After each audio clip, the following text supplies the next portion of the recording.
me here now, Quentin Fulks, Principal Deputy Campaign Manager of the Biden campaign. You got to be a little nervous. No, we're ready. We're excited. This is going to be a fun night. But let's talk about the stakes. Yep. You recognize they're incredibly high in this race where, I mean, you got a nation that's divided. They're angry. Yep. I think the latest polls I've seen, the approval rating for the president is 38 to 40%. So how do you break through? Well, I mean, that's what tonight is for. The president's going to deliver a vision. There are two very different visions for America at play here tonight, and they deserve to hear from the two men who are likely going to be the next president of the United States what those visions are. One under President Biden, where he's fighting for more freedoms and not less, and fighting for economic opportunity for everyone, and one for Donald Trump that's doubling down on political extremism, selling out the middle class, the wealthy and big corporations, and continuing assault on reproductive freedoms across this country. And that's what's going to be on display tonight. And so we're excited, and the president's excited to have that conversation with former President Trump. I'm going to get to the war room and those digital moments and the people that you have in place, but let's talk about how that might play out in terms of actually having that content. Will the president call Donald Trump a convicted felon? Look, he has before. He may or he may not tonight. But even if he doesn't, what's important is why Trump is a convicted felon. He's only in this for himself. He will do anything, including break the law, if it means that he can get ahead. And I think that you can expect the president to make that case, whether he uses the word felon or not. But if it looks like a duck, if it quacks like a duck, Donald Trump is a convicted felon. That is a fact. And no amount of sort of moderating himself on stage tonight is going to change that. What's firing him up? Where do you think his strongest lines of attack are, as you've been hearing them?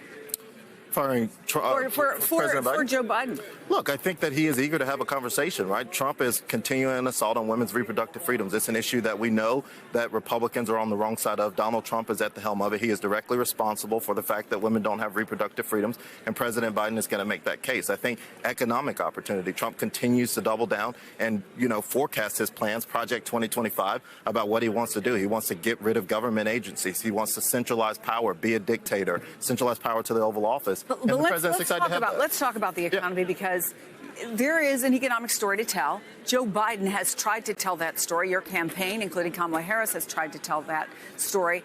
The problem seems to be that when people go to buy their groceries, they're not feeling it. When we go out, when our reporters go out and they talk to everyday Americans, they may like Joe Biden, but they are very concerned about the cost of feeding their families, the cost of their recent college graduates being able to afford an apartment, let alone ever buy a home.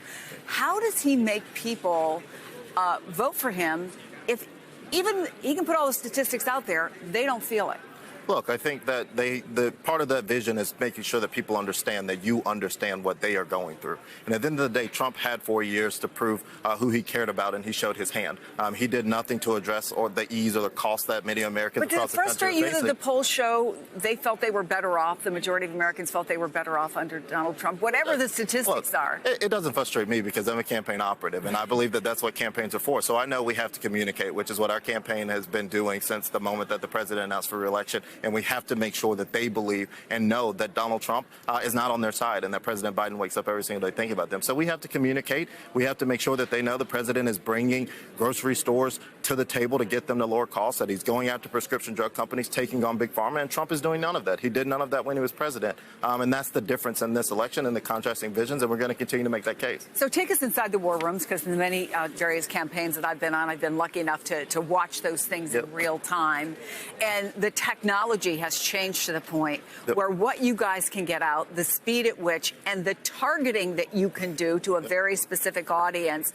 What's the goal tonight? How many people do you have working on this? And what are they going to accomplish if everything goes according to plan? Look, we have dozens of people working on it, and you're right. We Tonight are in Atlanta? In Atlanta. And we have a very fractured media environment. People are getting their information and news from a number of different places. People are just beginning to tune in, and one of the things that we have to make sure is that, yes, there are going to be a lot of people tuned in watching the debate live itself, but this conversation happens online, on TikTok, on Facebook, on Instagram, on Snapchat, and we have to make sure that we're putting the information in front of people so they're getting it. On the Democratic side of the aisle, we have to rebuild the coalition that sent the president and the vice president to the White House, and that is young voters. That's a lot more diverse voters than what's on the other side of the ledger. And we're going to do that by making sure we put this information tonight about these two visions as President Biden lays his out, and we hear Trump's. That's going to be extreme, unhinged, that's all over the place. We have to make sure that they see that, and that's what our team is working on behind the scenes tonight to do, to push out on social media.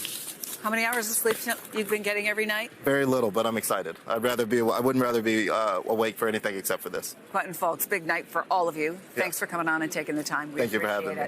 Hey there, MSNBC fans. I'm Luke Russert, and be sure to join me, Rachel Maddow, Jen Psaki, Lawrence O'Donnell, Steve Kornacki, Joy Reid, and many more September 7th in Brooklyn. MSNBC Live Democracy 2024. Click on the link for ticket information. We will see you there.